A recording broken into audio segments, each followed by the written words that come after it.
Oi, gente, tudo bom? Bom dia.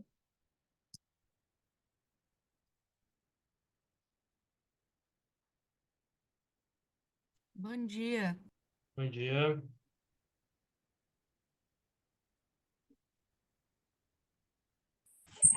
Bom dia. Bom dia a todos. Bom dia.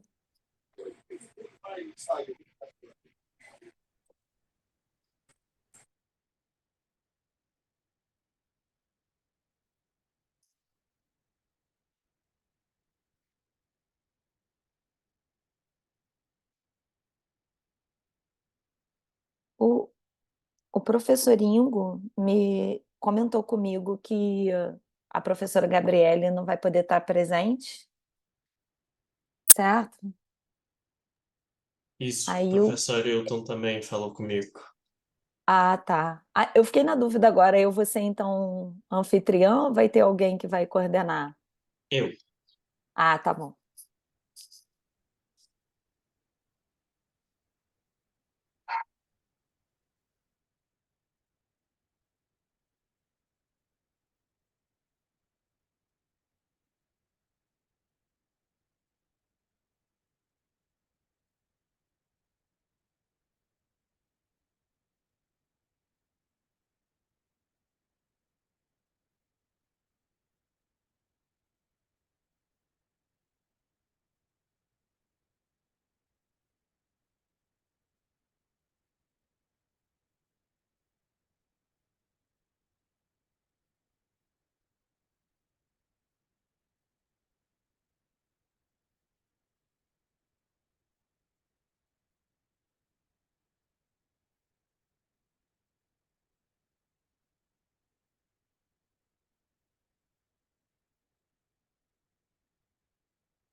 Vamos esperar dar 11h30 certinho, aí nós iniciamos.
Eu acho que já podemos ir iniciando, considerando o horário, ainda tem gente entrando.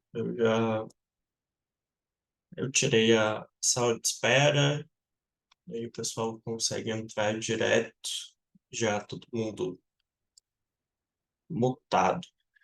É, bom, eu vou, como presidente da mesa desse dia, eu quero agradecer a presença de todos, dizer que é um prazer estar aqui com a professora Jane falando sobre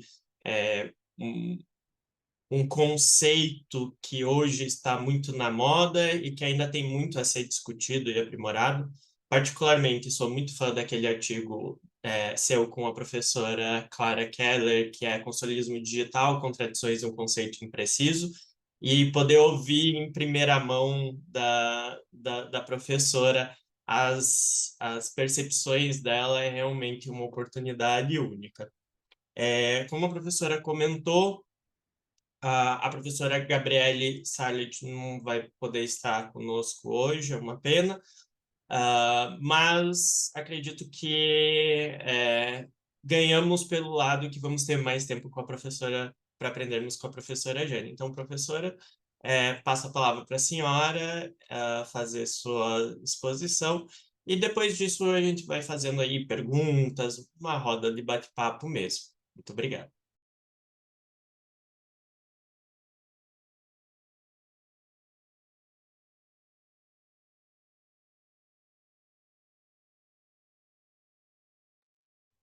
Ah, foi. Porque estava sem autorização para ativar o próprio som. Bom dia a todos. Bom dia, Alisson. Eu quero, em primeiro lugar, agradecer pela oportunidade de estar aqui com vocês, agradecer aos organizadores e estou feliz de poder apresentar o artigo. Na verdade, essa vai ser a estrutura da minha fala. E vai ser muito interessante também a oportunidade de escutá-los, de ouvir as impressões, debater, ouvir as críticas. E como o Alisson comentou, essa é ainda uma discussão nova, é uma discussão em relação à qual que ela foi marcada inicialmente por um entusiasmo em torno do conceito, agora a gente já está caminhando para uma perspectiva crítica do conceito, de, enfim, ou deixar de empregá-lo, ou empregá-lo numa perspectiva mais restrita, que é o que a gente sustenta no artigo. Eu vou compartilhar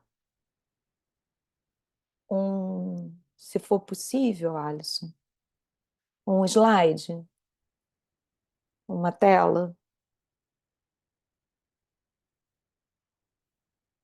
Eu tinha até pensado inicialmente Tá, em...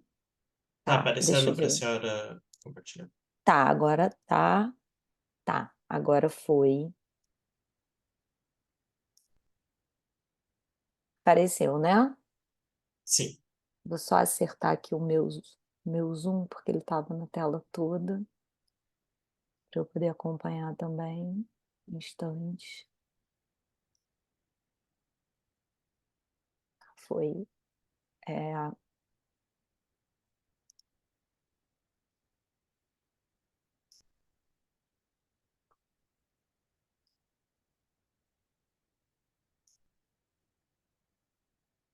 bom, agora vocês sumiram para mim, eu vou só um instantinho.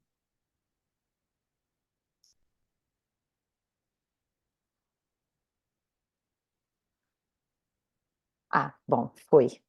Agora foi. Que eu queria também vê-los, né? Quando eu coloquei a tela, desapareceu. Bom, então, como eu disse, eu estou muito feliz hoje de estar aqui e compartilhar as ideias que eu e Clara Keller desenvolvemos nesse artigo. Eu vou contar um pouco como surgiu a ideia de fazer esse artigo e poder ouvi-los também a respeito desse assunto. Esse artigo, ele surgiu, tá em uma foto da Clara, já que ela não está aqui comigo hoje, e a nossa qualificação E esse artigo, ele surgiu de uma percepção, de um lugar de desconforto que nós passamos a ter em relação a essa ideia de constitucionalismo digital. A Clara, ela é uma especialista em tecnologia, em regulação de tecnologia, o doutorado dela foi sobre isso, e ela trabalha em 2 centros de pesquisa na Alemanha, é líder de pesquisa em um deles, em que debate esse assunto de uma forma mais ampla, e eu sou professora de constitucional, com ênfase em teoria constitucional, em jurisdição constitucional, em direitos fundamentais, em democracia também. Essa é uma preocupação que nós compartilhamos. A Clara também tem trabalhado a relação da democracia com as novas tecnologias. E a ideia de fazer esse artigo veio de conversas que nós tivemos em que nós compartilhamos esse desconforto com a disseminação do conceito, seja pela sua vagueza, seja por um uso que nós vemos como distorcido do conceito. Ela, como especialista em tecnologia, viu crescer esse uso indiscriminado da ideia de constitucionalismo digital e sentia essa imprecisão, essa falta de densidade. Eu, como professora de constitucional, me incomodava também com esse contrabando do conceito de constitucionalismo, acho que dá para dizer assim, para a esfera privada, para a regulação de poderes privados, e a partir daí nós começamos a desenvolver essas ideias e surgiu a ideia da coautoria e nós desenvolvemos o artigo. O objetivo central desse artigo é apontar as imprecisões, a vagueza, as contradições e os riscos de um uso indiscriminado da ideia de constitucionalismo digital. Quer dizer, a gente parte da noção de que ele funciona como um dispositivo retórico, sem densidade, e que é empregado muitas vezes para validar o exercício de poderes privados que estão estruturados e se operam de forma totalmente distinta daqueles que inspiraram o constitucionalismo moderno e que é justamente uma noção relacionada à ideia de Estado de Direito, de democracia de participação e de limitação do poder do Estado. Então, nós pretendemos, nesse artigo, refutar esse uso indiscriminado, essas narrativas, essa retórica de constitucionalização que permeiam o debate regulatório. E nós fazemos isso a partir de uma estrutura em que nós discutimos o conceito de Constituição e algumas versões da ideia de constitucionalismo, algumas novas adjetivações da ideia de constitucionalismo que têm relação com a emergência do constitucionalismo digital, a ideia de constitucionalismo societal é a expressão mais evidente disso, e também a noção de constitucionalismo global. Nós fazemos um mapeamento, uma estruturação que nós procuramos, a partir da literatura, configurar uma tipologia dos usos de constitucionalismo digital e apontar as inconsistências desses usos. E, no fim, nós fazemos as nossas objeções, né? Nós sistematizamos as nossas objeções para iniciar um debate para que, enfim, provocar e trazer também esse desconforto nosso para quem usa a noção de constitucionalismo digital com essa perspectiva mais fluida e a necessidade de, em cada caso, justificar o uso. A gente pretende colocar também uma necessidade de justificar cada uso dessa ideia de constitucionalismo digital, assumindo os riscos que o conceito envolve. E a gente parte de um contexto geral, de uma perspectiva geral, que é a emergência da ideia de sociedade de plataformas. Essa ideia ela está atrelada a uma determinada vertente teórica, a uma parcela da literatura que vai trabalhar a noção de excepcionalismo, que é uma ideia segundo a qual o ambiente virtual ele seria estruturado, ele seria permeado por características próprias que o tornariam infenso, imune que ele estaria ancorado em forças mais profundas e distintas daquelas que envolvem as instituições políticas contemporâneas. Então, ele teria uma insubordinação em relação a essas instituições políticas que são motivadas pelas características únicas da internet. E, paralelamente a isso, vai aparecer um debate sobre os meios, quer dizer, sobre se é necessário construir um marco teórico próprio para estudar a regulação da internet, para estudar esse ambiente de um modo mais geral. E, nesse ponto, é até interessante destacar que a Clara Keller ela trabalha numa rede de pesquisa em que ela é uma das poucas juristas, é uma rede muito mais plural do que aquela que a gente está debatendo hoje, por exemplo, que é uma rede puramente jurídica, de pessoas que têm um olhar do direito. E, nesse contexto, existe também o debate sobre a construção de um marco teórico próprio, né, que não vai ser um mero transplante das instituições políticas e do direito tradicional, sem uma avaliação das particularidades dessa matriz regulatória. Uma ideia que está ligada ao cyber state pós-regulatório, marcado por fronteiras indeterminadas e borradas entre estados e mercados. E aqui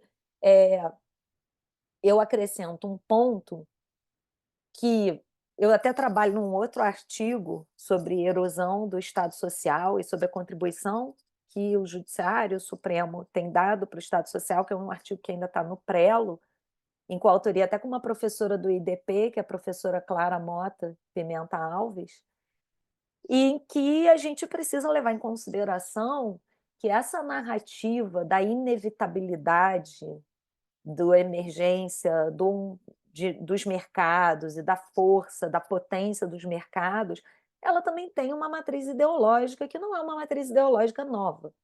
É uma matriz ideológica que surge lá na década de 30, a partir da emergência do neoliberalismo, e que muitas vezes assume uma perspectiva de neutralidade, de inevitabilidade dos fatos. Isso faz parte dessa matriz teórica e ideológica no sentido de que todos nós partimos de determinados sistemas de ideias, e esses sistemas de ideias eles têm tanto uma perspectiva descritiva de como a sociedade é, como uma perspectiva normativa de como a sociedade deve ser. Então, muitas vezes, esse termo ideologia ele vem contaminado com uma carga retórica também negativa, e ela não é negativa porque faz parte do embate natural entre visões distintas de mundo. E o neoliberalismo ele surge como uma estrutura jurídica que ela não pretende, como muitas vezes a gente crê, que haja uma ausência de direito, mas ela pretende uma estrutura jurídica muito particular, que é uma estrutura jurídica que protege os mercados, a iniciativa privada, a propriedade e, enfim, deixa de também dar espaço para os estados nacionais. A construção do neoliberalismo dos anos 90, dos anos 80, parte de uma moldura de globalização que pretende tornar os mercados, para que eles possam funcionar bem, infensos, imunes às o que é visto como ameaças democráticas, o que são vistos de uma perspectiva de que há ameaças democráticas locais que podem comprometer o funcionamento desses mercados, e que também os estados nacionais eles podem funcionar contrariamente à racionalidade e ao funcionamento ideal dos mercados. Tem um autor muito interessante, um historiador, na verdade, o nome dele é Quinn Slobodian, ele é canadense, e ele tem um livro recente, que é de 2018, né, recente, tem 6 anos, chama Globalistas, ele foi traduzido para o português até, em que ele debate essa questão, ele contesta essa visão corrente de que o neoliberalismo ele preconiza uma ausência do Estado, pelo contrário, ele preconiza uma estrutura jurídica particular, um fortalecimento das instituições jurídicas internacionais em detrimento das nacionais para estruturar os mercados conforme aquilo que essa corrente teórica, que essa corrente econômica acredita que é uma forma ideal de funcionamento do Estado e da sociedade. e a gente pode correlacionar isso com...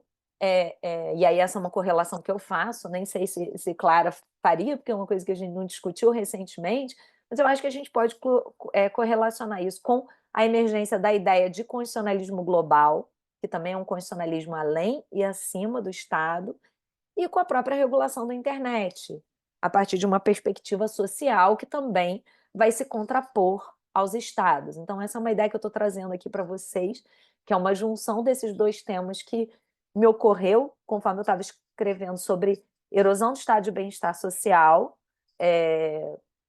a partir de uma leitura que é da análise econômica do direito, mas que é uma análise econômica do direito com uma matriz teórica e ideológica própria, que é a matriz liberal, que é possível também cogitar, e existe quem aborde a análise econômica do direito a partir de uma perspectiva mais social e intervencionista.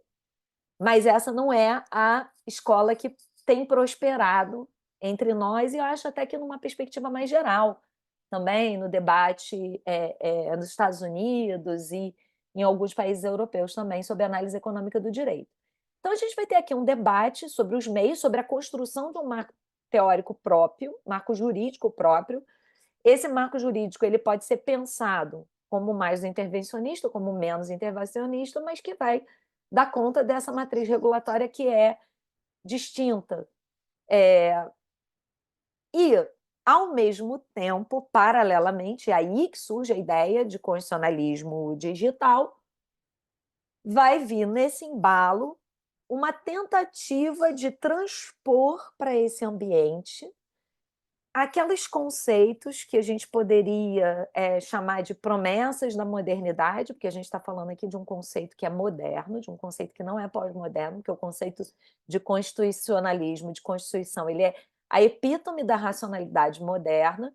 Então, o Boaventura de Sousa Santos, por exemplo, fala, né, dessas promessas não cumpridas da modernidade, mas é uma tentativa de transplantar esses conceitos e essas promessas da modernidade para o campo do digital, para o ambiente digital. E aí vai surgir toda essa narrativa do recurso à ideia de Estado de Direito, de democracia representativa, de constitucionalismo, tentando reinserir esses valores, ou inserir, na verdade, na minha perspectiva, esses valores que inspiraram os arranjos políticos democrático-liberais, ou a gente pode dizer até sociais liberais. A nossa Constituição ela foi originariamente construída, por exemplo, como uma Constituição híbrida, uma Constituição que traz compromissos entre uma perspectiva mais social, de intervenção do Estado, e uma perspectiva liberal, de livre iniciativa.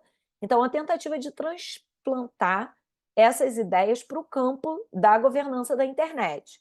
E aí entra essa questão que eu trouxe antes, essa reflexão, de que muitas dessas teorias elas vão ser formuladas em sinergia com a ideia de constitucionalismo global, com a ideia de constitucionalismo societal. E o constitucionalismo digital ele é decorrente dessas concepções, né? O ambiente digital ele vai funcionar como uma epítome empírica, como o exemplo mais claro de aplicação dessas teorias. E, nesse contexto, então, a gente precisa refletir sobre de que maneira é possível fazer esse transplante, ou se é conveniente se é conveniente para nós, como juristas, ou para os teóricos da democracia, para os sociólogos, transplantar essa ideia para o campo da regulação privada. Quais são as consequências disso? E, para fazer essa reflexão, a gente precisa também fazer a reflexão sobre a ideia de constitucionalismo, sobre o que significa constitucionalismo. E um exemplo que eu costumo trazer para os alunos da graduação, quando eu vou explicar o que é constitucionalismo, é o seguinte: se eu digo monarquia, em Estado em que o sistema é a monarquia, vem uma ideia à cabeça. Se eu digo monarquia constitucional, vem outra ideia à nossa mente. Nós vamos ter uma outra perspectiva se o adjetivo constitucional aparece. Por quê? Porque nós estamos impregnados de uma ideia de constituição, de constitucionalismo, que é essa ideia moderna e que ela traz no seu bojo, na sua essência, a noção de alguma dimensão democrática, ainda que, por exemplo, no campo da monarquia constitucional, essa dimensão vai estar coordenada com uma com uma faceta também aristocrática, então traz uma dimensão democrática, uma dimensão de direitos e uma dimensão de limitação do poder. E aí, nesse contexto, nós precisamos debater esses novos adjetivos, essas tentativas de colocar no guarda-chuva teórico do constitucionalismo outras realidades e outras dimensões e outras estruturas de funcionamento do direito. Nesse contexto que vai aparecer a ideia de pluralismo constitucional, e aí a gente vai debater, né, se a ideia de pluralismo constitucional é ou não uma contradição em termos, se são ideias contrapostas, a ideia de Constituição e a ideia de um sistema que é marcado por uma pluralidade de fontes e não o Estado como fonte por excelência do direito, a ideia de constitucionalismo global, que tem também relação, ela é distinta da ideia de pluralismo constitucional, tem suas particularidades, mas ela tem relação com essa noção, e a de constitucionalismo societal, que é uma versão mais radical de transposição do constitucionalismo para a esfera privada. E aí eu vou falar um pouquinho de cada uma delas. A ideia de pluralismo constitucional, ela vai surgir, ela vai aparecer como um ponto de partida de discussões relacionadas à configuração da estrutura normativa internacional. O pluralismo constitucional ele vai surgir para dar conta do direito comunitário. O Neil Walker é um autor que vai, partindo ali da dinâmica da Grã-Bretanha, ele está debatendo também a Escócia, e à luz do direito comunitário, vê o direito comunitário como uma organização normativa na qual não há uma autoridade final, não existe uma resposta final, e a hierarquia vai ser substituída por uma ideia de heterarquia. A gente precisa também ler essa escola no contexto. É um contexto em que determinadas nações elas veem na construção da comunidade europeia a oportunidade de formular um ato, uma outra estrutura, uma outra fonte normativa da qual elas vão participar de forma mais ativa do que naquele contexto plurinacional da Grã-Bretanha, né, em que a Inglaterra vai ter, o trono vai ter hegemonia. Então, tem uma perspectiva de descentralização do poder que é vista naquele momento com muito entusiasmo. Mas desde a origem também vai existir um debate sobre o déficit democrático da estrutura jurídica comunitária, e que também, e, portanto, isso vai estar relacionado com a discussão sobre se é possível falar num pluralismo constitucional, ou se isso não seria, em última análise, uma contradição em termos, né? Se não seria um oxímoro, né? O oxímoro, falar em pluralismo jurídico atrelado à ideia de Constituição. E nessa moldura teórica vai aparecer, de uma forma coordenada, de uma forma análoga, um debate que aparece no Günther Teubner, que vai ser o autor que vai, um dos autores que vai debater a ideia de constitucionalismo societal, mas vai ser o entusiasta mais, que vai ter uma produção maior sobre isso, a respeito da relativização dessa ordem suprema estatal e da sua coordenação, da sua coexistência com ordens privadas, sem que exista uma hierarquia, uma subordinação de umas às outras. E também, né, por princípios constitucionais transnacionais. E aí, nesse contexto, aparece o Matthias Kuhn, que vai ser um autor que vai trabalhar muito com isso. Ele não é o único, né? Essa ideia vem de outros autores, mas ele é um dos que atualmente tem trabalhado muito essa ideia, sustentado muito essa ideia. E aí também tem discussões, por exemplo, que a gente não chega a tratar nesse artigo, mas tem discussões críticas sobre como a noção de constitucionalismo global vai estar atrelada à emergência dessa perspectiva neoliberal e de uma hegemonia também de alguns países sobre outros, de alguns países que detêm maior poder econômico sobre outros dentro da própria comunidade europeia e dentro da perspectiva global também. Uma forma de países que têm um poder de fato maior, como, por exemplo, a Alemanha, interferirem e governarem aspectos locais de outros países.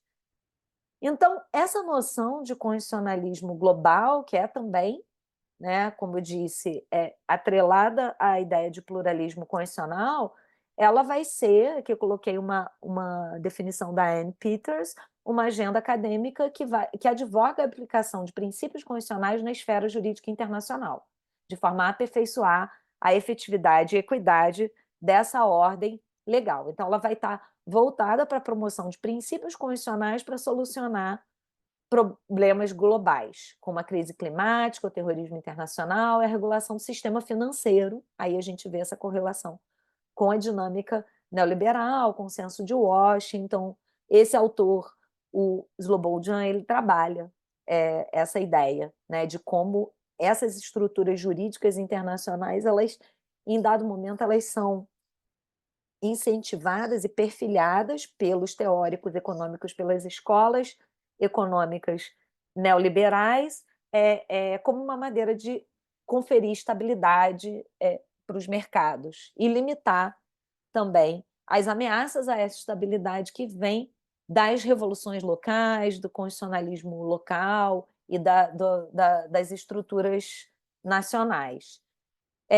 Então, hoje também há quem fale, e isso também está muito em voga, inclusive no campo dos direitos humanos, tá? Porque, como eu falei, né, do Walker, essa ideia de pluralismo constitucional, ela surge de um lado, ela aparece ali no Teubner, que está entusiasta do poder dos mercados e do tratamento das corporações como estruturas que podem ter uma aparência constitucional, e ela vem lá também na estrutura comunitária, no caso da Escócia, com uma perspectiva democrática, tentando limitar poderes que eram, na sua visão, e que funcionavam de forma antidemocrática em relação àquelas nações-estado. Então, nada disso é simples, né? Nada disso tem uma perspectiva ideológica nesse sentido positivo que eu estou abordando, tá? De uma ideologia social do Estado, ou pensar a própria democracia liberal como ideologia, ou pensar a perspectiva econômica neoliberal sobre a relação entre Estado e economia também como algo, a expressão de uma determinada moldura ideológica. E aí se fala nesse constitucionalismo multinível. E esse constitucionalismo multinível ele tem sido empregado, inclusive, por autores que são muito entusiastas da força das cortes internacionais na promoção de direitos humanos. Então, nada disso é simples, no sentido de que é o mercado em oposição aos direitos, também funciona numa leitura, numa perspectiva de proteção dos direitos humanos. E o constitucionalismo societal é a expressão mais radical dessa ideia, né, dessa agenda, e que visa explicar ordens normativas que estão fora do Estado, inclusive nas relações econômicas transnacionais e hoje no domínio digital. O Teubner vai para uma perspectiva mais radical de falar nas corporações, na regulação interna das corporações, como mecanismos constitucionais. Hoje tem um debate também novo e que está muito forte sobre constitucionalismo em empresas, sobre constitucionalismo na esfera das pessoas jurídicas privadas, sobre direitos humanos dentro dessas esferas jurídicas privadas no campo da autorregulação. O que o Teubner vai falar? Vai dizer que essas são estruturas constitucionais, que são constituições parciais, que qualquer campo regulatório que adota uma estrutura mais institucionalizada pode ser qualificada como constitucional. E aí, bom, vai surgir a controvérsia, né? Essa moldura conceitual, ela pode ser aplicada para compreender e definir os limites do poder em contextos pós-nacionais, quer dizer, nas estruturas internacionais, sobre e além do Estado, e sobretudo nos contextos privados, vai haver um esforço nesse sentido. O constitucionalismo digital ele é herdeiro, ele é tributário dessas teorias que eu mencionei, e aí vão aparecer vários usos da noção de constitucionalismo digital. Nós fazemos nesse artigo esse mapeamento do que é constitucionalismo digital para autores e para perspectivas distintas. Uma primeira é a ideia de que a noção de constitucionalismo ela pode ser usada para descrever essas estruturas regulatórias, sejam as estruturas regulatórias internacionais, sejam as estruturas regulatórias privadas, internas das empresas. E ela vai usar o termo constitucionalismo digital para descrever uma forma de linguagem, um mecanismo de linguagem, uma narrativa, a aplicação desses valores, dessas ideias no âmbito privado, no âmbito pós-nacional. Um segundo uso, que é um uso que, como eu vou explicar depois, a gente não refuta, é um rearranjo das proteções constitucionais frente às tecnologias digitais. Tem um artigo do Gilmar Mendes com o Vitor Fernandes, que faz esse uso da noção de constitucionalismo digital. O Supremo chega a usar nesse sentido na discussão sobre proteção de dados, da necessidade de constitucionalizar a proteção de dados e da interpretação que vai se fazer desse direito, e a Miriam Wimmer e Moraes também usam nesse sentido. Esse sentido ele é um sentido possível. Se nós falamos, num dado momento, num constitucionalismo que é democrático, se nós falamos, num dado momento, num constitucionalismo que é liberal, se depois nós vamos usar a ideia de constitucionalismo social para descrever sentidos que são adicionados às constituições, nós usamos hoje a ideia de um constitucionalismo ambiental para descrever também a entrada dessas preocupações climáticas nas constituições, natural que a ideia de constitucionalismo digital possa ser utilizada para descrever o tratamento desses temas nas constituições ou a reinterpretação dos direitos, uma leitura de novas formas de aplicação dos direitos que estão relacionadas a esse arranjo que aparece, esse arranjo de forças que aparece a partir da sociedade de plataformas. E também existe o uso do constitucionalismo digital como uma moldura para falar de qualquer meio regulatório, de qualquer estrutura regulatória do ambiente digital, das mídias sociais, da realidade nesse plano das novas tecnologias. Então, nessa perspectiva descritiva, estão aqui alguns exemplos que estão desenvolvidos no artigo, vou falar rapidamente deles para sobrar também tempo depois para a gente discutir, tentar ser breve aqui. Há autores que vão falar da ideia de constitucionalismo digital como uma constelação de iniciativas que procuram articular um conjunto de direitos políticos, normas e limites de governança sobre o exercício do poder no âmbito da internet. Essa outra estrutura de conceituação também é muito comum, que é a adoção de uma linguagem, de uma gramática constitucional, declarações de direitos dos usuários da internet, definições de como a liberdade de expressão vai ser aplicada na internet. Então, esses documentos, que são cartas que são acordadas entre os representantes do terceiro setor ou multissetoriais, declarações oficiais, diretrizes, termos de serviço, definir termos de serviço como constitucionalismo digital, outros instrumentos contratuais e até mesmo os atos legislativos, como, por exemplo, o nosso Marco Civil, que é tido como um marco de constitucionalismo positivado no direito convencional, nas estruturas convencionais do direito. Esse segundo ponto, que é um ponto que eu já falei um pouco, já expliquei, que é a reorganização das proteções constitucionais, ou a introdução desses direitos nas constituições, ou uma releitura desses direitos nas constituições, uma releitura, por exemplo, da privacidade, da liberdade de expressão. Estou trabalhando agora num artigo sobre direito de resposta, inevitável hoje falar de direito de resposta sem falar de mídias, de corporações de mídia, de estruturas de redes sociais. Então, esse ponto vai fazer referência à introdução dessa nova temática, dessa nova forma de aplicação dos direitos no direito constitucional, né? Da mesma maneira que a gente fala de direito ambiental, de direito econômico, de constituição econômica, a gente pode falar numa constituição digital. Esse referencial interpretativo, diante desse novo paradigma, ele é usado, por exemplo, na fundamentação da DPF 695, relacionada à proteção de dados e aqueles artigos que eu mencionei antes. A terceira é como uma moldura explicativa dos meios, das estruturas normativas estatais e não estatais da regulação. Então, isso vai...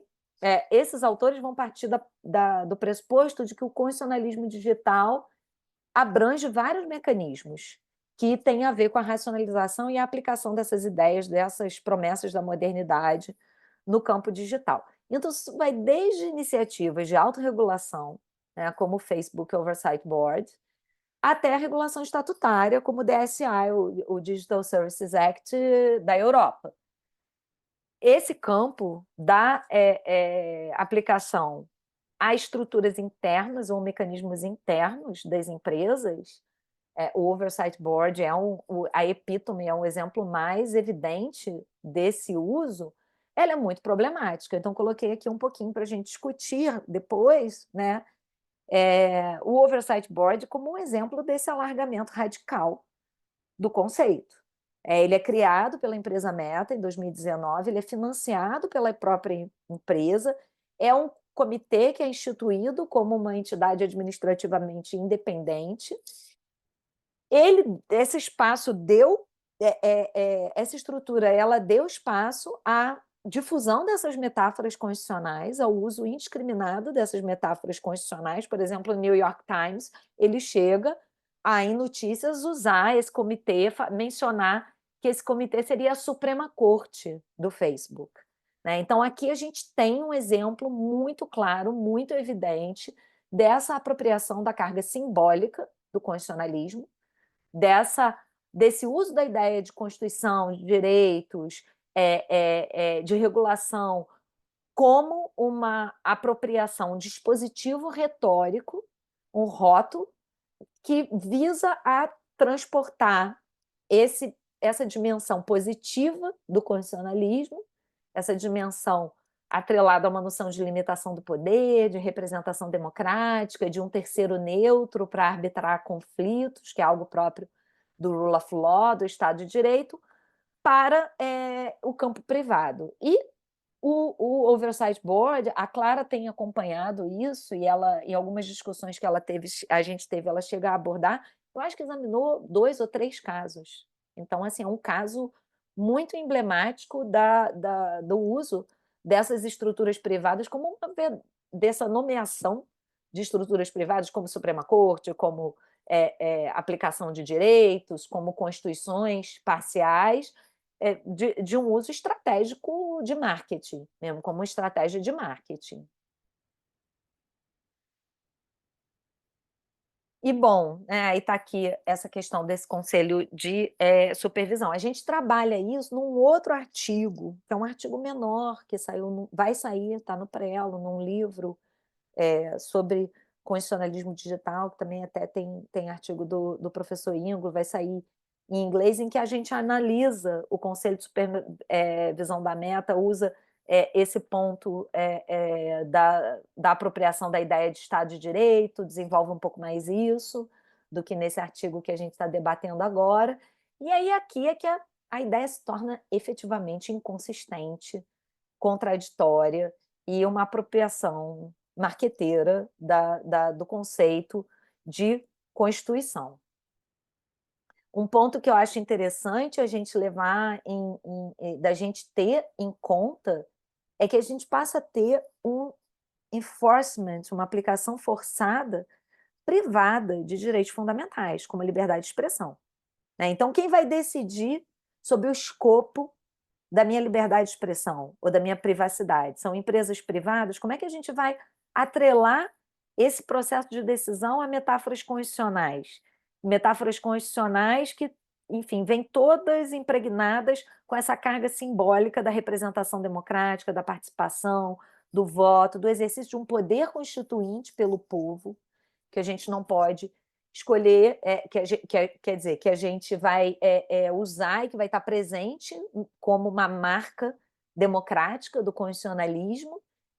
E esse uso, né, acaba, como Helberger vai defender, formalizando, validando, dignificando esse componente privado, né, esse uso privado, essa aplicação privada dos direitos fundamentais. Um outro ponto que a gente trabalha nesse segundo artigo é o seguinte: em qualquer momento, essas empresas podem revogar esses atos, elas podem dissolver esses comitês.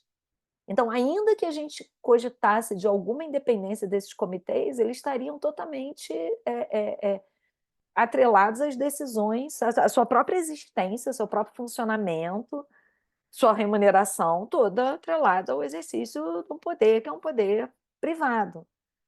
E aqui é Susor falando, né, sintetizando isso nessa frase que é: decisões sobre o que podemos fazer e dizer online sendo feitas a portas fechadas por empresas privadas é o oposto do que a gente espera de uma tomada de decisão legítima numa sociedade democrática.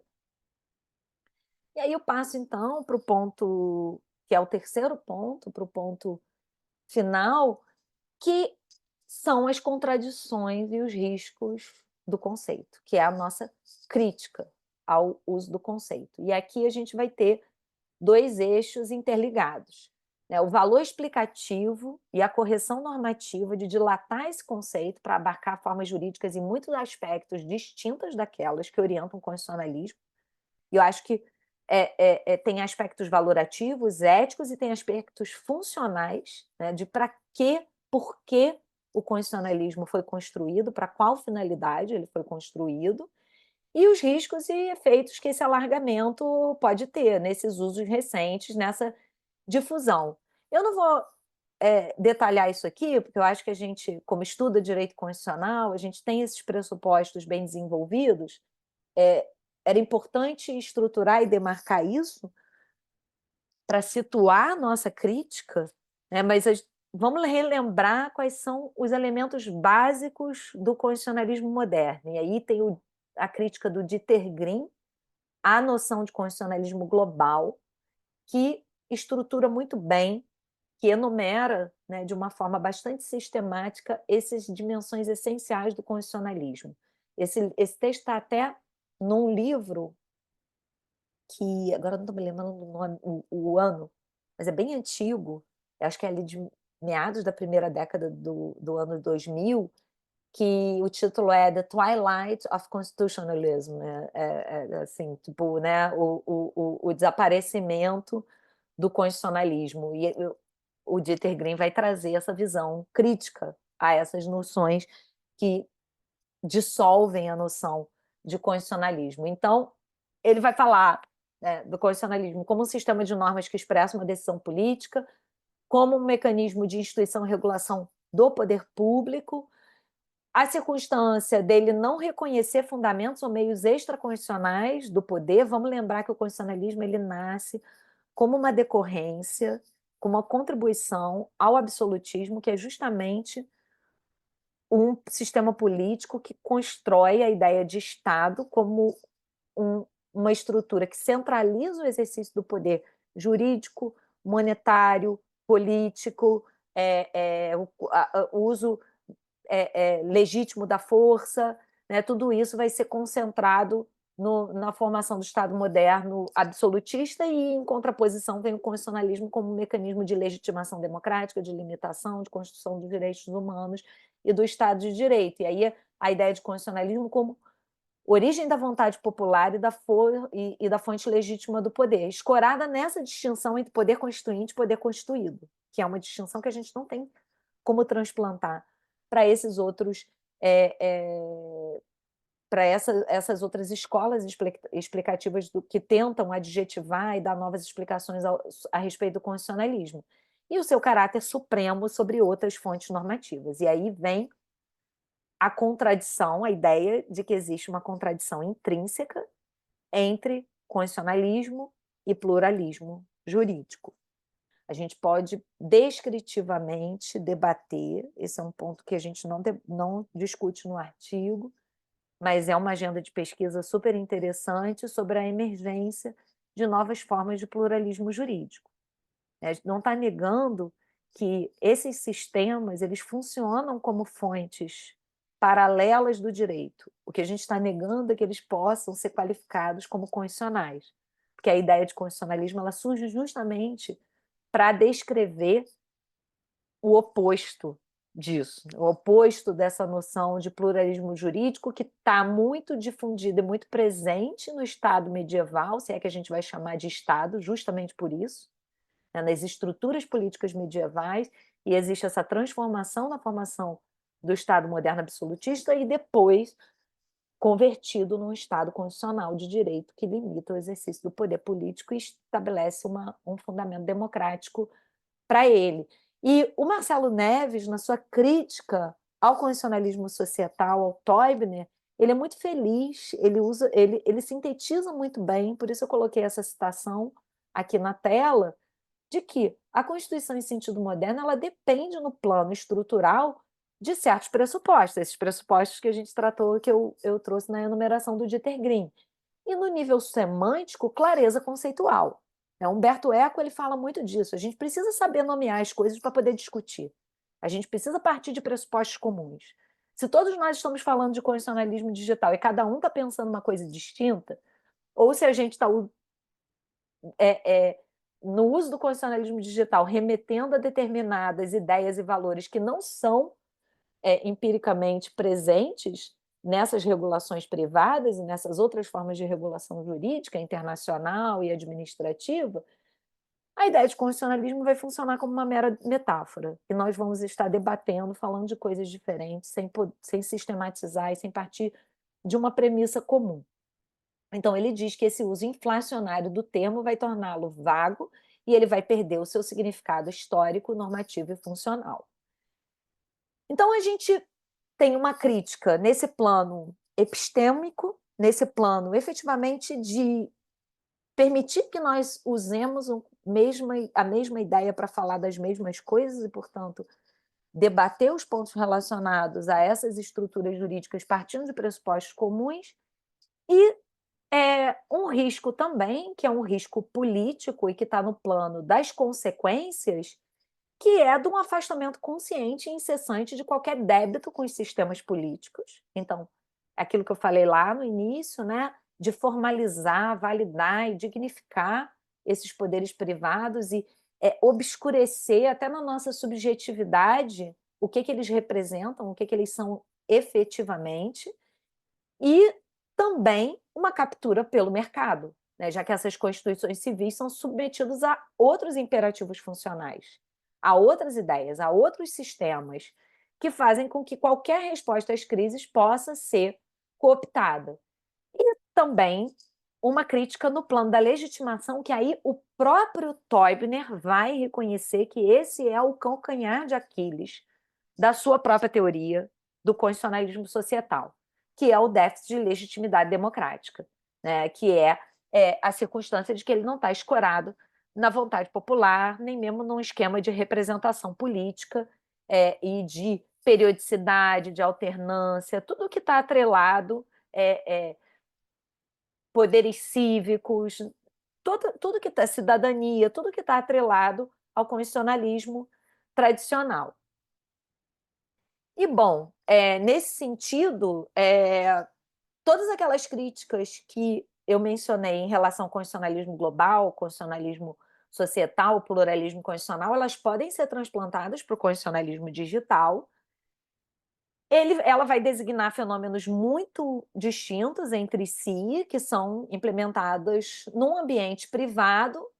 E aqui tem uma síntese, né, dessas críticas que eu já mencionei, que é saber o que as nomenclaturas ocultam e o que elas revelam, esse esfumaçamento, essas fronteiras conceituais borradas, elas vão nublar, elas vão dificultar a nossa percepção, a nossa discussão, a nossa posição política em relação a essas estruturas e a perda de valor epistêmico do próprio conceito de constitucionalismo, a circunstância de que elas vão conferir um verniz, uma aparência de legitimidade que não está presente. Essa discussão a gente pode ter também no debate sobre constitucionalismo autoritário. Eu não estou tratando aqui, mas é possível falar num constitucionalismo autoritário? Isso é uma contradição em termos, já que é da essência do constitucionalismo a limitação do poder. E, bom, as nossas conclusões, a conclusão final, e aqui já me encaminho para o final, acabei falando mais porque, como a professora Gabriele não veio, o professor Hugo mesmo tinha pedido para eu detalhar um pouco mais, para fazer uma exposição mais longa. Já partindo agora para o final, já estou falando há 50 minutos, é o desgaste que essas transformações terminológicas vão infligir às constituições. Quer dizer, se a gente vai falar num twilight of constitutionalism, a gente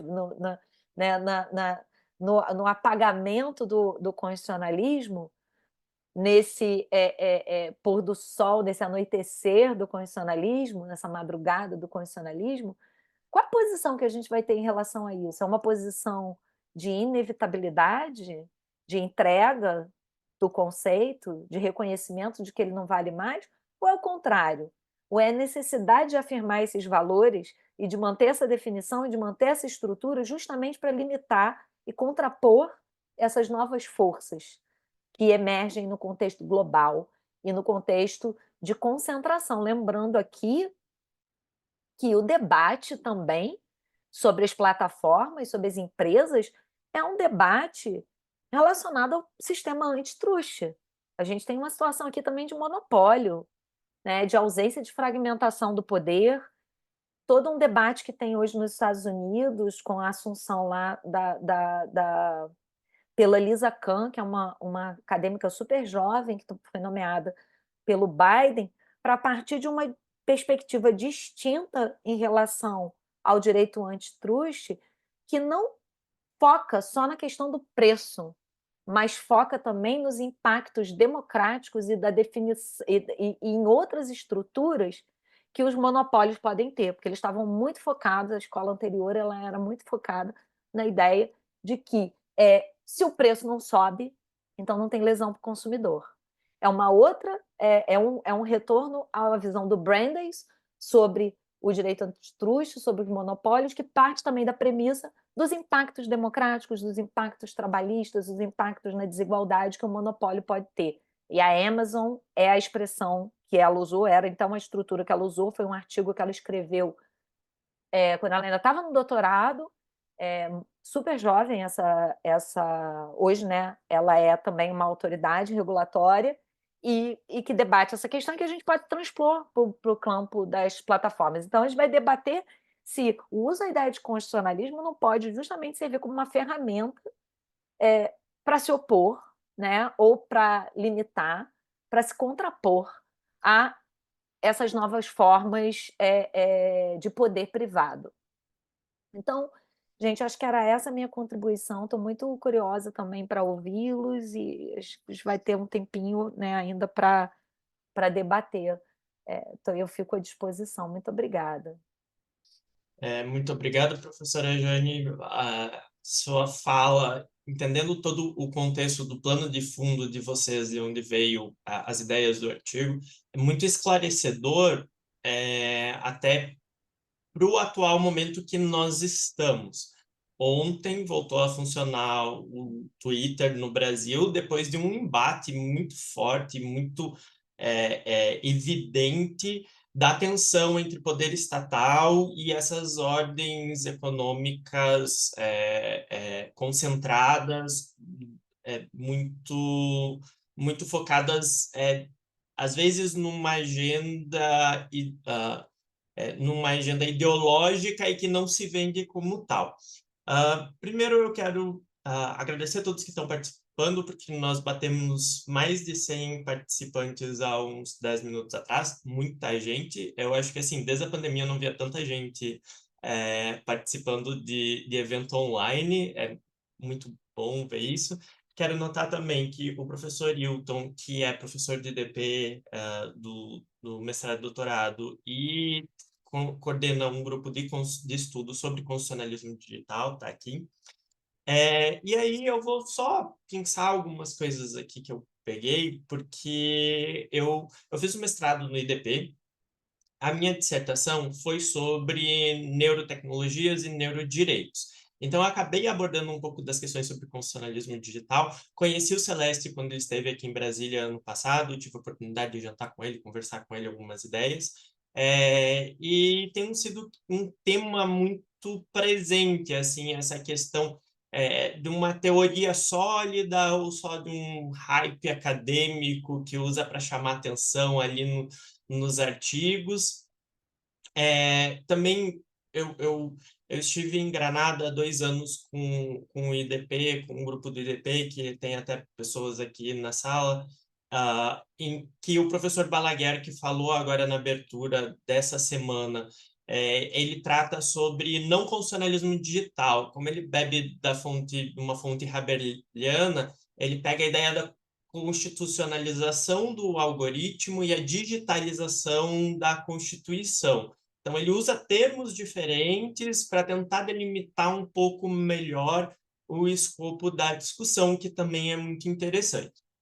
Então, algumas das questões que eu pensei aqui para a gente trazer para debate primeiro, que quando a gente começa a olhar as teorias da década de 90 sobre regulação do ciberespaço, a gente vê uma evolução muito clara da ânsia de se tentar conciliar as questões entre a eficiência da regulação perante o digital. Então, enquanto na década de 90 muito se debatia a ideia da regulação do ciberespaço, porque o próprio funcionamento da internet era diferente, a internet realmente era um espaço em que você tinha toda uma preparação, todo um ritual para entrar. Depois dos smartphones, essas fronteiras elas passaram a desaparecer pouco a pouco. E é uma pena que a professora Gabriela não esteja aqui, porque quando a gente fala de neurotecnologias, essas fronteiras deixarão de existir. Então, aquelas teorias, elas tratavam sobre alguns pontos que a gente está vivendo hoje na prática, como própria essa questão da eficiência do Estado frente às novas dinâmicas da internet, da tecnologia, os excepcionalistas trazendo ali, olha, o Estado não vai ter a eficiência do Estado é extremamente limitada, só que hoje a gente discute isso sobre uma premissa em que uma rede social ela foi forçada, através de poderes estatais, a se dobrar às regras do Estado. Eu acho que é o único caso em que a gente demonstra que não é bem assim. Levado ao extremo, os poderes do Estado e a organização de um Estado constitucional, ele ainda consegue se fazer valer. É claro, com algumas críticas, talvez, acerca de alguns excessos ali, mas ele consegue ser levado a extremos. Outro ponto interessante quando a senhora mencionou a questão dos discursos ideológicos que eles acabam, principalmente do neoliberalismo, que ele acaba se disseminando dentro da teoria de uma maneira, tentando utilizar a teoria sem dar as caras. É muito interessante ver a semântica, quando a gente pega, por exemplo, as críticas à regulação da IA, ao PL 2338, a gente vê uma semântica neoliberal muito presente. Então, as Big Techs estão por trás, coordenando muito esse esforço antirregulatório na questão de inteligência artificial e utilizam semânticas mercadológicas, como, olha, impedimentos à inovação, como se a inovação pela inovação fosse algo extremamente produtivo e positivo para uma sociedade democrática. Então, quando a senhora menciona essa questão que, olha, algumas dessas teorias, dessas novas acepções de constitucionalismo, elas acabam sendo ali uma espécie de fachada para disseminar uma ideologia neoliberal sem que a gente talvez esteja tomando ciência. Então, quando a gente pega essas críticas, a semântica ela é uma semântica ideológica do mercado. Outra questão que quando a senhora traz a construção dessas acepções de constitucionalismo plural, societal, enfim, o Celeste, que é um dos nomes que encabeça ali a ideia do constitucionalismo digital, ele é professor na Universidade de Dublin. Então, ele está inserido nesse contexto da experiência do direito comunitário da Grã-Bretanha. Então, ele está também trabalhando essas tensões que são muito próprias deles. E aí ele traz isso um pouco para o digital. Então, é interessante, assim, quando a senhora trouxe essa questão do direito comunitário, não tinha parado para pensar, contextualizar em um dos autores. E hoje a gente também tem uma discussão muito interessante, que tem sido muito criticada, que é a reforma do Código Civil, que é a ideia de inserir no seu bojo um livro de direito digital, como se fosse ali algo positivo na ideia de que, olha, o Estado está se adaptando para as novas regras do digital, e o livro de direito digital ele acaba sendo esse suprassumo, essa manifestação máxima desse Estado que está atualizando suas armas perante a briga nas fronteiras com os mercados. Se possível, depois eu gostaria de ouvir a senhora falar um pouco sobre essa questão, porque tem sido muito criticado. A professora Ana Frazão tem criticado pesadamente isso.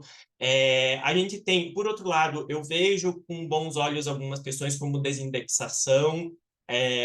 A gente tem um debate ainda muito difícil no Brasil em relação a esses tipos de limites que sempre esbarram ali nas críticas das impossibilidades técnicas. Normalmente é uma crítica, é uma salvaguarda que o mercado ainda se utiliza muito. Olha, isso é impossível de fazer tecnicamente. Mas, assim, e como se o poder judiciário e estatal ele não entendesse essa limitação, reforçando a limitação. O DSA, na União Europeia, tem trazido também muitas discussões sobre essa questão do enforcement privado, em que alguns falam, olha, necessidade da eficácia horizontal dos direitos fundamentais, a gente precisa que os agentes privados eles façam parte. Só que, por outro lado, eu também sempre fico meio ressabiado com a ideia, olha, mas no final a gente está dando poderes de decisões sobre direitos fundamentais para agentes privados. Então, essa tensão, a gente ainda não sabe como vai se desenvolver, porque o DSA ainda não começou a produzir efeitos. E, por fim, eu tenho retomado um pouco os estudos do professor Lawrence Lessig, na perspectiva dele que ele traz o Codes Law. E aí, alguns meses eu vi uma palestra que ele deu numa universidade no Japão, em 2022. Está no YouTube, tem 1h20 a palestra, em que ele faz uma avaliação sobre as legislações europeias que surgiram nas últimas décadas. Ele faz uma crítica a como os Estados Unidos se manteve inerte em muitas das questões sobre a questão da internet, e por isso as big techs se tornaram o que se tornaram. E no final, eu acho muito interessante que ele fala, já no momento de debate, de perguntas e debates, ele traz, ele retoma o conceito de Codes Law e ele diz, olha, eu não estou dizendo com Codes Law que o código ele é um mecanismo que substitui o Estado. Não, eu estou dizendo que o código ele consegue se modificar muito mais fácil e ter uma eficiência muito melhor quando a gente trata de contextos regulatórios, de condicionamento de condutas no mundo digital, para bem ou para mal. Porque se o código é lei nessa acepção, nesse sentido, as ideologias neoliberais, elas conseguem se valer disso de uma maneira com muita eficiência para reproduzir e garantir o seu controle do poder. Então, às vezes, todas essas discussões, a gente pode acabar só condicionando para onde a tecnologia vai evoluir, no sentido de manter a sua concentração do poder econômico. Então, essas foram assim algumas das muitas ideias que eu tive enquanto ouvia a sua fala em relação à produção do artigo. E aí, gostaria, enfim, trazer a palavra de volta para a senhora fazer um apanhado aí e a gente conseguir abrir para perguntas. O pessoal que quiser ir fazendo perguntas no chat, eu trouxe aqui vários itens de problematização enfim, fomentar o debate. Então, quem quiser fazendo aí no chat, eu vou selecionando algumas para trazer para a professora. Professora Celestine, que volta com a palavra. Obrigada, muito obrigada. Vou cumprimentar também o professor Hilton, muito prazer conhecê-lo, muito bom conhecê-lo. Gostei muito da tua fala, Alisson. Anotei aqui trabalhos que eu não conhecia, como você falou, do professor Balaguer, né, de Granada. Achei super interessante esse conceito. Muito rica a tua fala, muitas questões, né? Você numerou muitos tópicos, eu vou escolher alguns aqui. Eu não tenho bagagem de literatura sobre neurodireito. Li algumas coisas, acompanhei algumas coisas dos debates que outros professores têm traçado, mas eu acho que é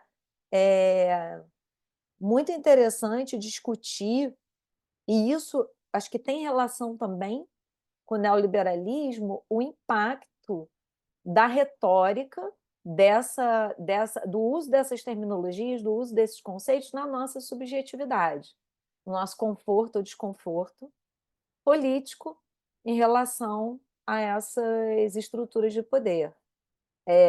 Então, porque isso é discutido, por exemplo, no campo do direito do trabalho, né? Se a pejotização, a terceirização, ela não tem um impacto na própria subjetividade do trabalhador, na própria forma como ele se relaciona, e acho que essa discussão ela precisa, possivelmente até fora do direito, deve estar sendo discutida no campo dos ambientes digitais, nesse impacto dos ambientes digitais. Eu sei que tem algumas pessoas que estão debatendo, por exemplo, lá na UERJ mesmo, tem um doutorando que está tentando formular uma tese, porque é difícil porque não tem tanta informação ainda sobre isso, sobre a questão da liberdade algorítmica, da autonomia algorítmica, e isso tem relação com outros campos da economia que às vezes são relações que às vezes ficam ocultas, né? A partir dessa ideia da singularidade, do excepcionalismo, da particularidade das redes sociais, como se elas fossem um campo tão novo que o Estado nunca fosse acompanhar. E eu gostei de ouvir também o que você falou sobre o Lessig e sobre a questão do código. Até vou atrás dessa palestra que você mencionou, do código como regulação, do código como norma, e eu fiquei pensando, o código, eu acho que está estabelecido, se eu estiver errada, vocês me corrigem, o código, essencialmente, ela é uma linguagem, né? Tanto que se diz hoje que seria importante, na formação dos adolescentes, das crianças, ensinar o código, isso é tão importante quanto ensinar qualquer outra linguagem matemática ou outros idiomas, é também um idioma. E esse uso que você mencionou de que o juiz não entendeu,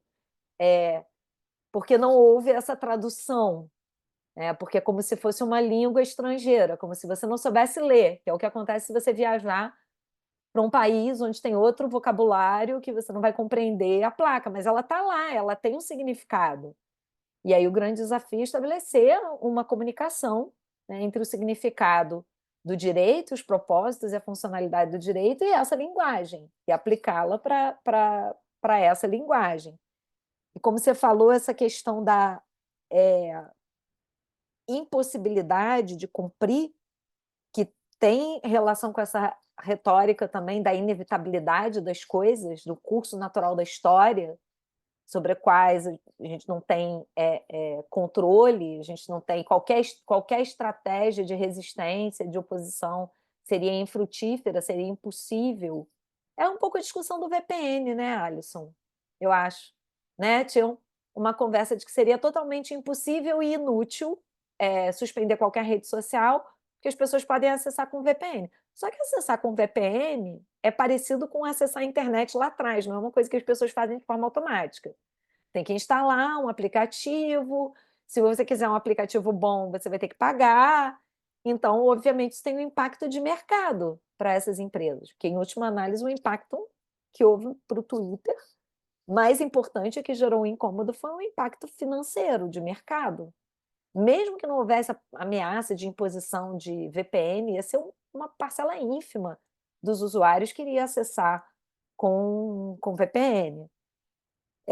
Então, eu acho que a última coisa que você falou, que você tinha pedido especificamente para eu responder, tinha a ver com o debate da professora Ana Frazão sobre neoliberalismo. E nesse artigo que eu vi uma palestra da professora Ana Frazão também, sou fã, não a conheço pessoalmente, acho que ela não me conhece, mas eu sou fã das coisas que eu já li e já assisti dela. Outro dia assisti uma palestra que foi na Justiça do Trabalho sobre as reclamações nos casos de terceirização, nos casos de direito do trabalho, em geral, era uma discussão processual que ela estava travando, mas com essa relação. E esse artigo que eu escrevi com a Clara Mota, ele é sobre esse processo de erosão dos direitos sociais e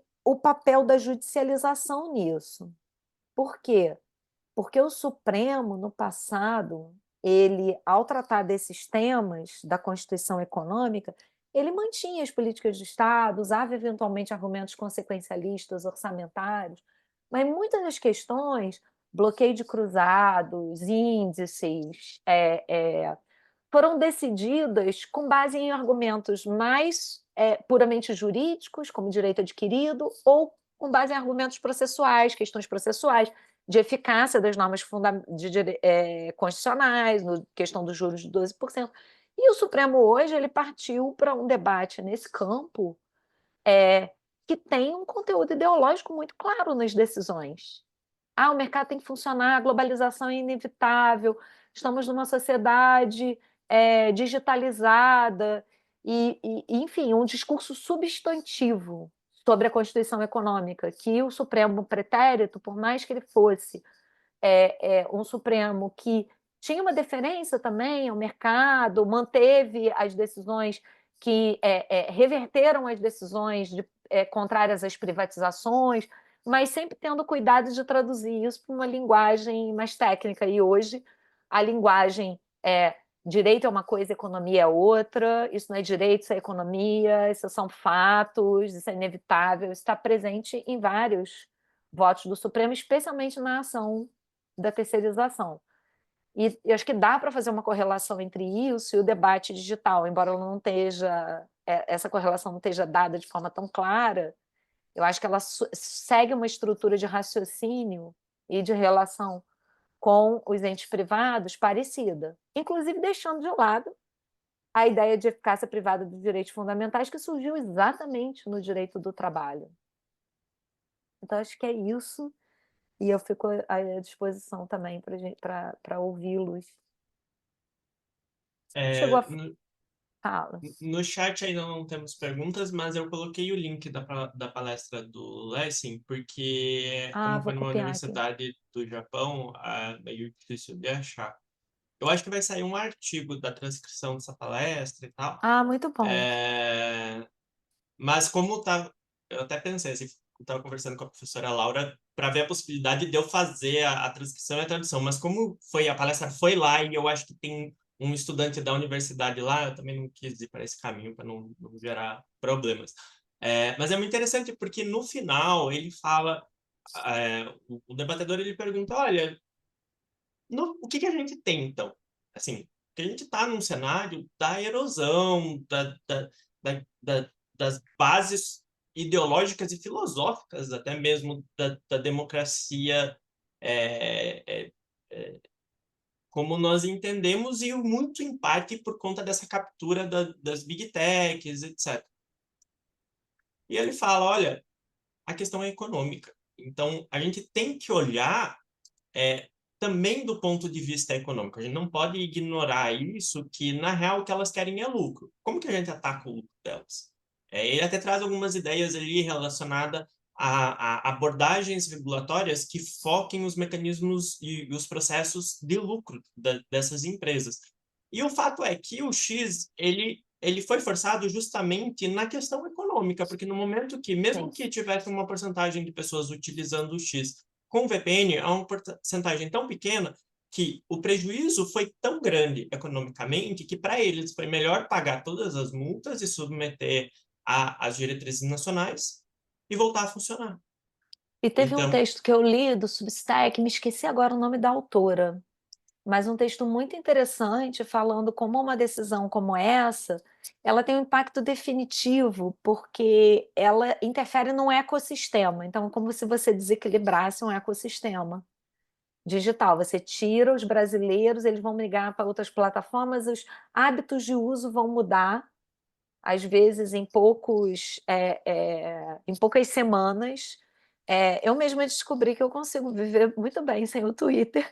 Eu voltei a usar o Feedly, que é um mecanismo que substitui o Google Scholar. Ele não é. Não, Google Scholar não, desculpa. Aquele que tinha os links do Google, me falhou a memória agora. Eu acho que não você sei, talvez acho que não seja muito conheço. jovem, que era a coisa mais maravilhosa. Você colocava os hiperlinks de todos os jornais, de todos os blogs que você gosta, e você abria pelo Google, então você se informava ali, tinha uma timeline. Esse Feedly, ele meio que substitui, mas hoje em dia não existe esse hábito de Sim. ter blogs, a coisa está fragmentada. Você tem o Twitter, você tem o Substack, você tem aquela outro Medium, cada pessoa escrevendo num lugar, e ele sintetizava, essa ferramenta do Google sintetizava os links. E eu voltei para o Feedly, não tem todos os jornais, mas tem bastante. E acho que eu perdi, acho que vou usar menos o Twitter. Eu até entrei ontem, mas vou usar menos do que eu usava. Então, tem esse impacto também definitivo. E no caso foi um impacto até meio antitruste de fragmentação, porque cada um foi para um lugar, né? Teve gente que foi para o Blue Sky, teve gente que foi para o Threads, teve gente que vai voltar para o Twitter, que vai continuar lá, mas acho que a hegemonia do Twitter como rede de texto ficou um pouco comprometida com essas poucas semanas que ele ficou suspenso. Vamos ver, né? A ver. É, a Lúcia, que foi uma das colegas que esteve em Granada há 2 anos atrás com a gente, lá conversando com o professor Balaguer, ela fez uma pergunta. Professor Eugênio, parabéns pela palestra. Eu gostaria de perguntar a sua opinião sobre iniciativas globais que preconizam uma governança global das plataformas digitais e as antinomias com as questões de soberania estatal. Então, obviamente, eu não me oponho a essas iniciativas. Eu acho que elas são frutíferas, elas são importantes, elas podem ter uma carga simbólica interessante, mas uma carga simbólica de oposição aos poderes privados. Oposição no sentido positivo, de fricção, de limitação, né? Se a gente pode até reconduzir a ideia antiga de separação de poderes, operando como freios e contrapesos, e a partir desse aspecto funcional de engenharia, de design, gerando a promoção indireta de direitos fundamentais. Eu acho que o problema é qualificar essas iniciativas como constitucionais, porque isso, na verdade, ao invés de trabalhar em sinergia com as constituições locais, esvazia a ideia de constitucionalismo.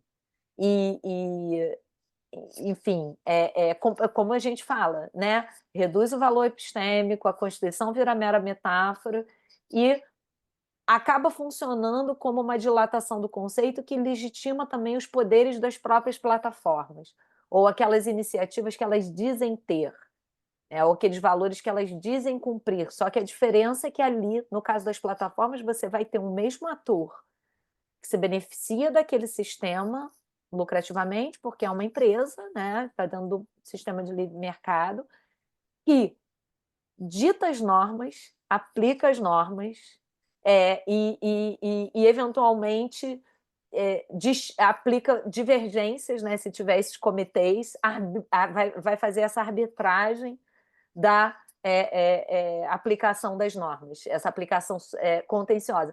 Se você tem o mesmo ator fazendo tudo isso, e esses atos não têm origem democrática, eles podem a qualquer tempo ser revogados, e eles são decididos de forma obscura, não transparente, não tem nada a ver com constitucionalismo. E as iniciativas globais, elas vão ter uma dinâmica possivelmente eficiente, simbólica, mas a apropriação dessa carga semântica do constitucionalismo, dessa simbologia, eu acho que eu e Clara, né, a gente tentou demonstrar justamente que ela não é positiva, que ela esvazia, enfraquece, debilita a ideia de constitucionalismo e, consequentemente, de democracia. Porque essas iniciativas globais elas podem ser eventualmente eficazes e necessárias e importantes, mas elas vão padecer também do déficit democrático. Elas não vão ter uma estrutura, elas não vão estar calcadas numa estrutura de representação política, de formatação do Estado de Direito. Bom, professora, muito obrigado. Agora, em relação ao encerramento, em deferência ao professor Hilton, que está aqui na sala, eu passo a palavra para ele fazer as considerações finais e fechar esse dia de evento, professor. Ótimo, professor Posa. O professor Posa lançou um livro sobre neurodireitos ano passado, muito bom. Exatamente, foi a versão ampliada da dissertação dele sobre neurodireitos. Então, fica aí a notícia a todos, né? Pode enviar para mim? Com certeza, professor. Tá. O meu e-mail é Jane, RGP, são minhas iniciais, Reis Gonçalves Pereira, Hotmail. Tá. Eu sou antiga, então Enviarei. ainda é Hotmail.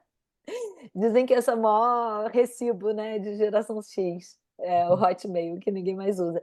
Mas aí você pode mandar para mim, Alice, tem curiosidade. Mandarei. Desculpa, professor Hilton, interromper, só para não é bom que perder você já recebe a dissertação do Alisson.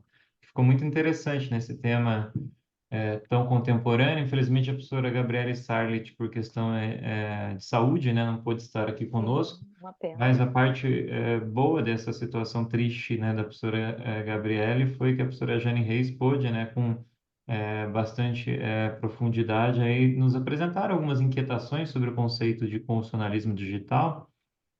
A gente no IDP também tem uma relação de parceria boa com o grupo de pesquisa, Rede de Pesquisa do professor Eduardo Celeste, né? A gente também está organizando um livro agora que saiu do Summit School sobre a questão da regulação das plataformas digitais, mas o Celeste esteve com a gente exatamente apresentando uma contracrítica à crítica ao constitucionalismo digital, né? Então, ele já apresentou ali algumas questões, acho que até vai ser Já um ouvi ele falando também, é, pessoa, assim, admirável, e é um grande amigo da Clara também.